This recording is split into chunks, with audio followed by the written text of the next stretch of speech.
harass a witness after he or she testifies. Yan ang isang unang reklamo din ni Michael Maurilio sa office ko pagkatapos niyang mag-testify. O kaya engganyohin nila yung witness by certain offers. Yan din ang sumbong ni Michael Maurilio sa amin after he testified na kinakausap daw siya ng mga dati niyang kasama sa KOJC na ito nga, magbaliktad.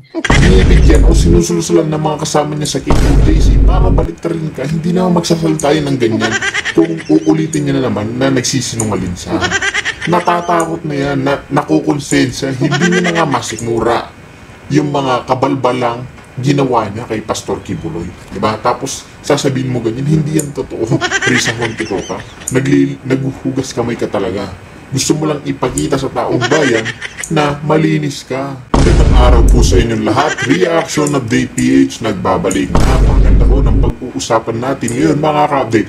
Ito nga po si Risa Kotak, naghuhugas kamay na sa media.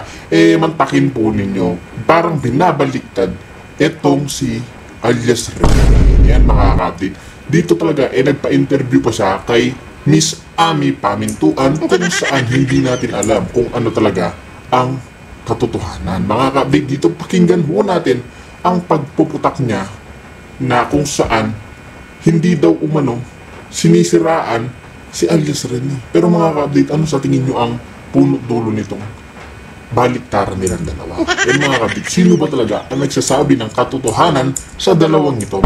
Kaya pakinggan na ho natin. Pero ngayon daw, at that time, no, December 2023, siguro parang hindi na niya matiis at talagang gusto na niyang magsalita. So siya talaga ang nag-reach out sa amin. In fact, Miss Ami, his first communication was December 14, 2023. Syempre, we take time para i-vet yung mga communications sa office namin. So, siguro nung di namin napansin agad yung message niya, he messaged twice more. The following... Ayan na nga po ba mga kapatid. Nagsabi nga ho si alias Rene na hindi naman siya lumapit dito kay Risa Hontico. Diba hindi naman niya daw po minessage yan. Tapos kung 2014 pa, nag-message na siya kung totoo yan Risa, di sana noon pa lang nakapagsampa na kayo ng case kay Pastor Kibuloy. Diba? Matindi po yan yung mga pang-aakusa natin mga kapatid. Matindi po yung pang-aakusa ni Risa Kotak dito kay alias Rene. Day, December 15, 2023, tapos ulit sa January 20-something, basta January 2024 na. Tapos, so you're saying hindi kayo naghanap sa kanya, no? You did not seek him out. No, we did not seek him out. Siya ang nag-seek out sa amin. Siya ang nag-follow up nung hindi namin siya kaagad nasagot. Until finally, the following month, after siya unang nag-communicate, saka kami nakapag-establish ng communication sa kanya. So ngayon, bumaliktad nga siya. Can you tell us your takeaways, yung insight ninyo, kung ano nangyari? It's not the first time actually na merong witness no, na bumabaliktad. Alam mo, ilang beses nang nangyari yan sa mga high-profile cases dito sa bansa natin eh. Ano po yung tingin nyo na nangyari and anong balak nyong gawin para hindi maulit or just to be more careful kasi of course wala naman tayong guarantee na hindi uli siya mangyayari. Well, lessons learned ay still to apply due diligence tulad ng ginagawa namin sa bawat witness, sa bawat pirasong ebidensyang nakukuha namin sa mga investigasyon na ginawa namin in the last several years. Alam mo Risa, hindi na magsasalita yung si alias Rene kung hindi nyo nabalakan, di ba mga kapatid? Yan naman talaga ang pinakautak dyan, Risa Hontico. At ngayon, nagpapaliwanag ka sa media o sa taong bayan na gusto mo talagang agawin yung totoong eksena na issue about kay alias Toto. Yan mga kapatid. Pinaagaw niyo talaga yung eksena mga kapatid. Almost a decade na pala in the last 9 years that I've been working in the Senate. Ang takeaways ko kung bakit nangyari ito kay Michael Maurilio, well, buo naman yung aming mga resibo sa mga communications niya sa amin na several of those ay pinabubulaanan yung mga akusasyon niya ngayon, yung mga kasinungalingang sinasabi niya sa kanyang video. So, but beyond that, kaya naghain na ako ng reklamo, Miss Ami, sa NBI, hindi lang kay Michael Maurilio, pero sa mga 100 mga vloggers na ikinalat talaga, at hindi lang ikinalat, pero dinagdagan pa yung video niya. I asked NBI's help to find out sino ba yung mga tao o grupo na nasa likod nitong video na ito para panagutin sila sa ilalim ng batas. And even to ascertain yung kinalalagyan at Ayan mga kapatid, narinig na po ninyo. Eh gusto niya talagang kasuhan itong mga vlogger ng DDS. Para nga, nakakatawa ito si Risa Honticoca mga kapatid. Nakita niyo kung paano maghugas kamay sa media. Nagsasalita pa rin nagsasalita. Diba? Hindi kaya nahihiya itong tao na to. Kung hindi ka talaga guilty, Madam Risa Honticoca, hindi mo naman kailangan gawin yan. Hindi mo naman kailangan magsampa ng kaso ng cyber label sa mga vloggers. Diba? Ipakita mo lang na hindi ka guilty. Hindi mo naman kailangan gawin yan. Masyado kang mapagpalusot rin sa Honticoca. Kaligtasan ni Michael Maurilio dahil yung huling mga komunikasyon niya sa office ko nung June 22 and 23, itong taon lang, so just a little over a week ago, sabi niya nakidnap daw siya. Doon daw siya bihag sa Glory Mountain ng KOJC at humingi siya ng rescue. At sineryoso namin yung mga communications niyang iyon. Pinadala namin agad yung kanyang messages sa PNP Davao para aksyonan nila. Kaya lang, habang ina-aksyonan nila, ayan, lumabas na yung video na yan.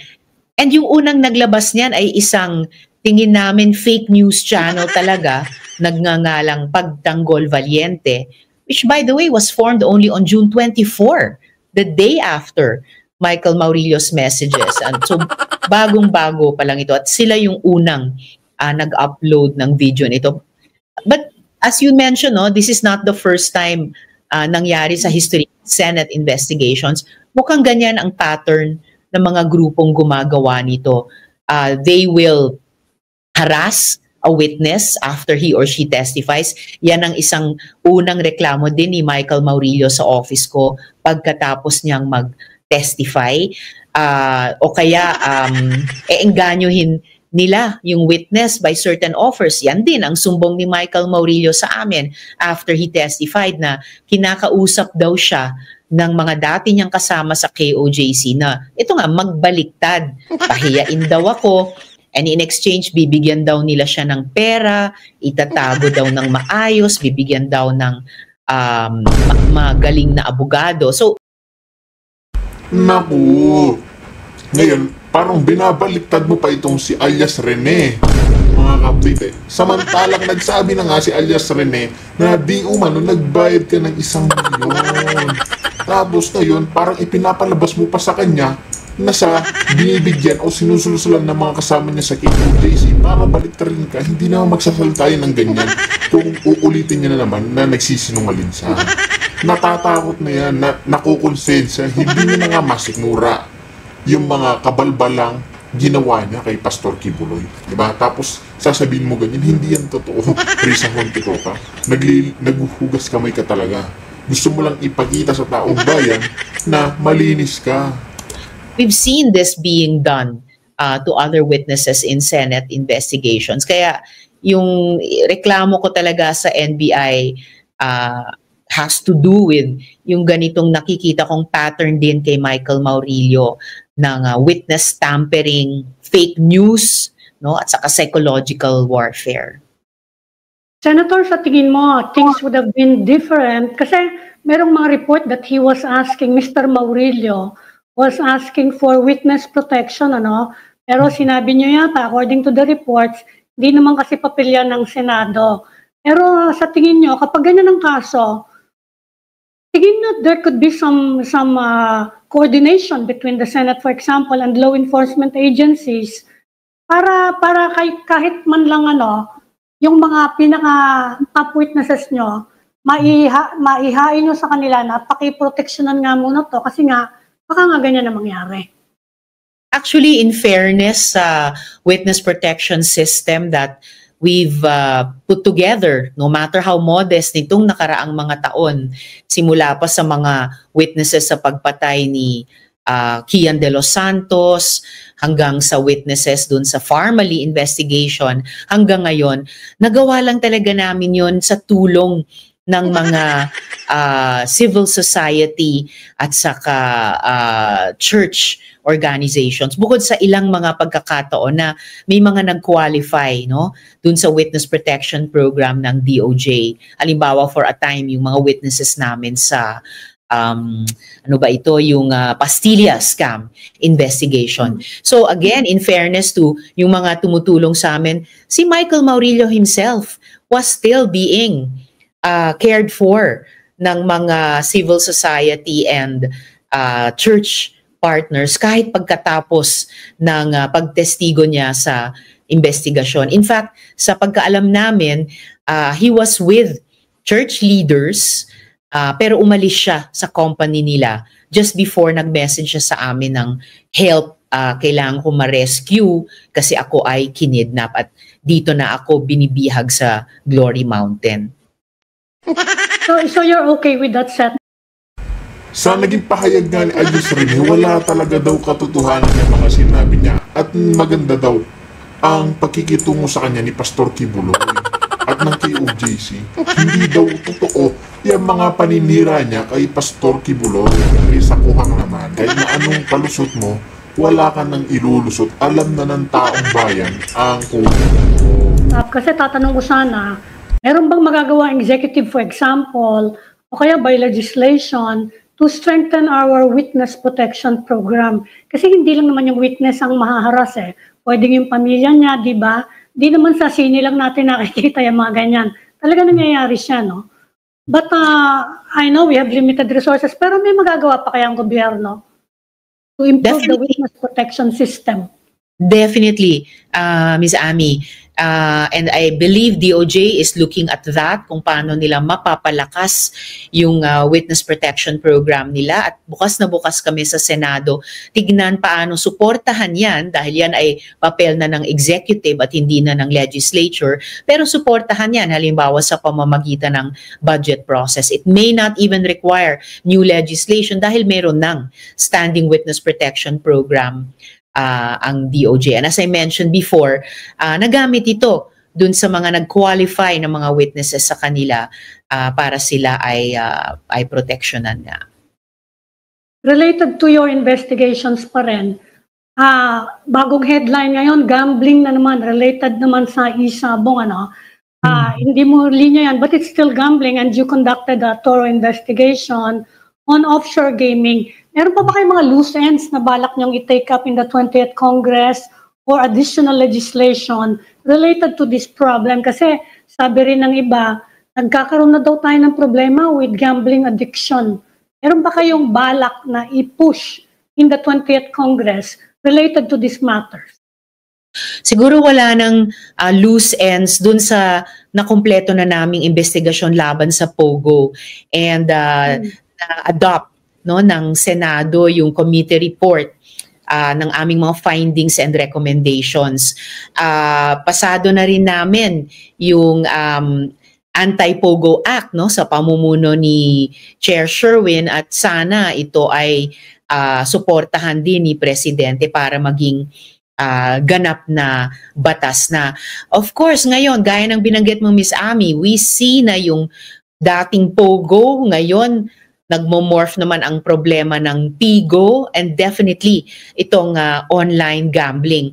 So in fact, meron nang naihain na panukalang batas, I believe ni Sen. Sherwin din, and I will be supporting friendly interpolating and contributing proposed amendments para mapalakas pa yung mahigpit na batas para i-regulate yung online gambling na yan.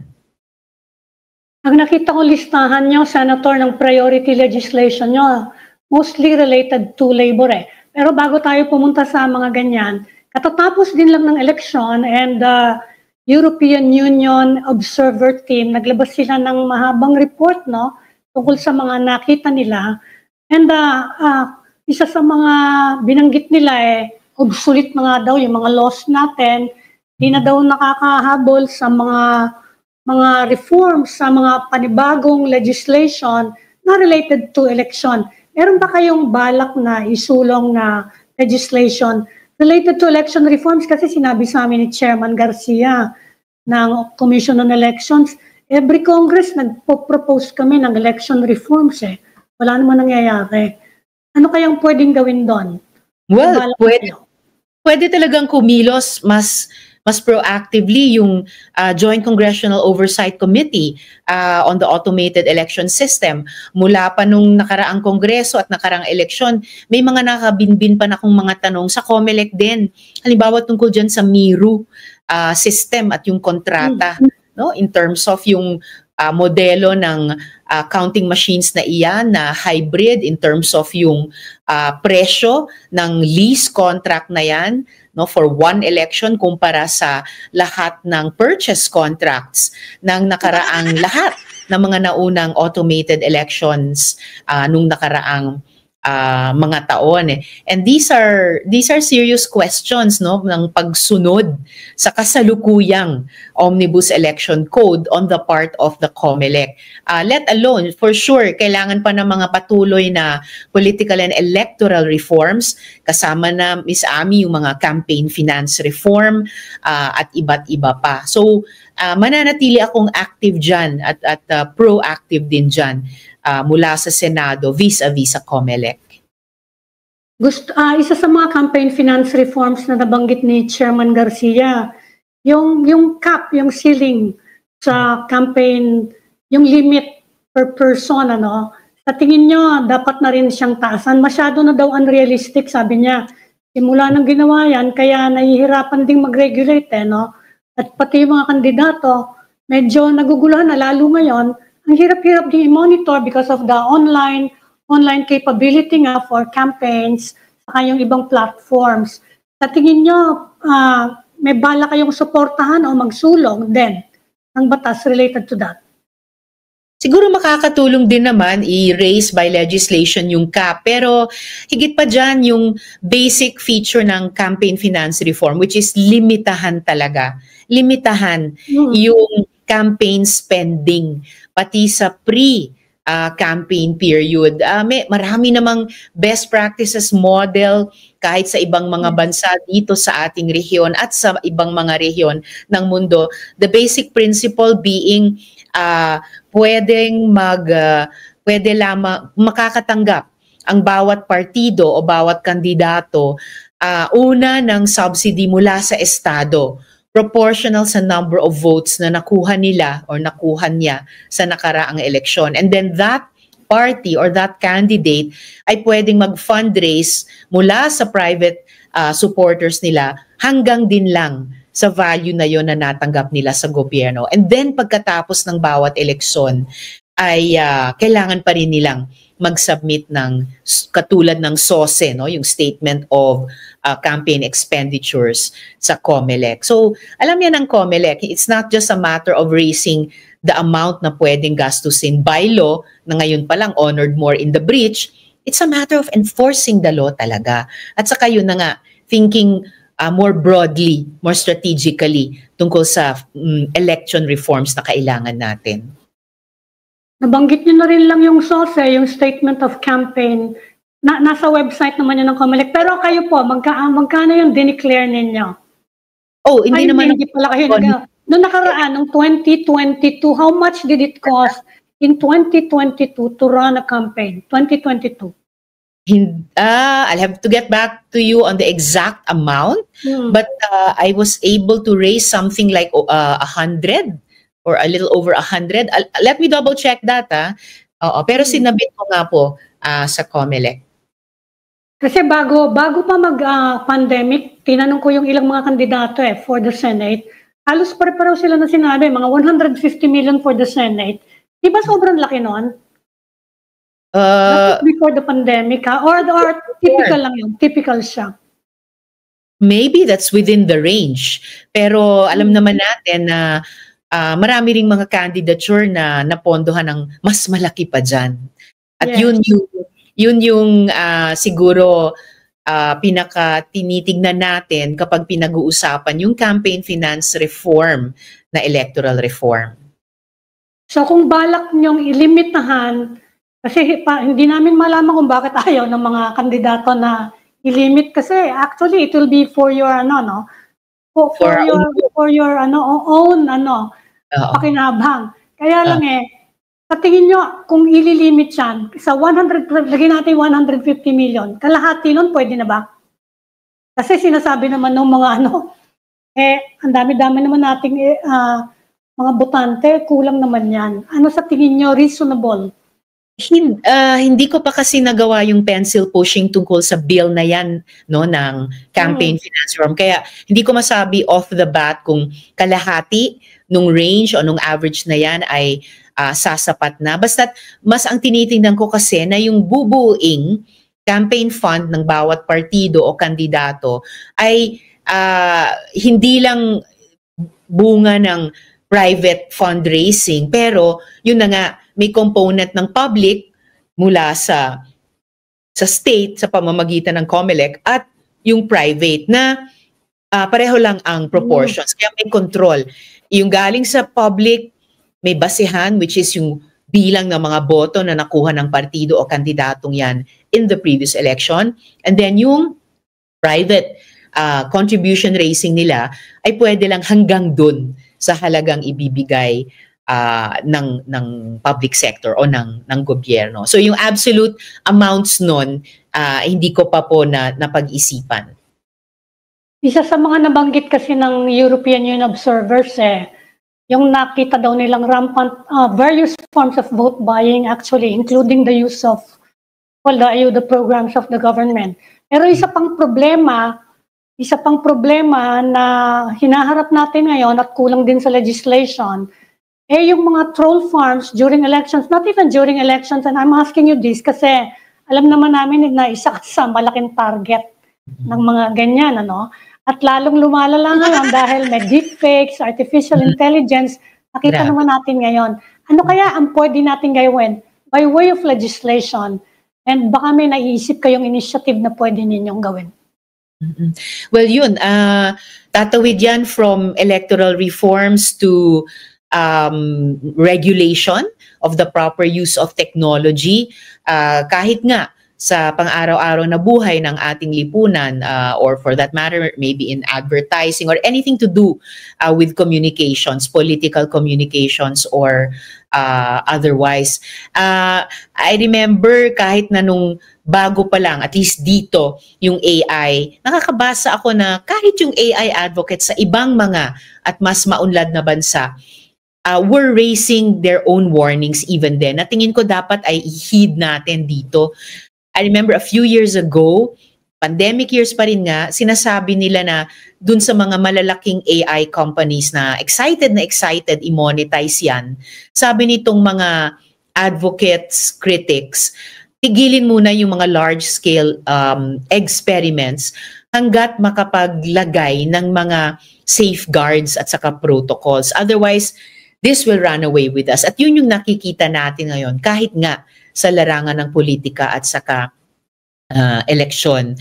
So, ang nakikita kong starting point ay yung mga natutunan na namin sa, halimbawa, pagpasa ng mga child protection laws na binibigyan namin doon ng accountabilities at mandates, pati yung mga social media platforms, yung mga internet service providers, at saka yung mga financial intermediaries.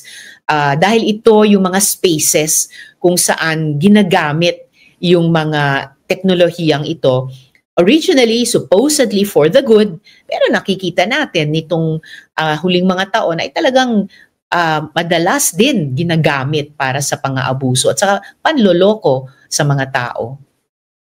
Ang bilis na nga pag-advance ng AI, Madagdagan ba yung yung mga troll attacks because of these advances? Sa tingin mo? And Well, anecdotally, nakaka-monitor kami ng mga attacks kaugnay nitong huling Michael Maurilio and vloggers issue mula pa sa ibang bansa, Miss Ami. Hindi lang emanating mula dito sa Pilipinas. So yung global system na yan na nakatap into yung ilang mga makapangyarihang grupo dito, dinedeploy talaga nila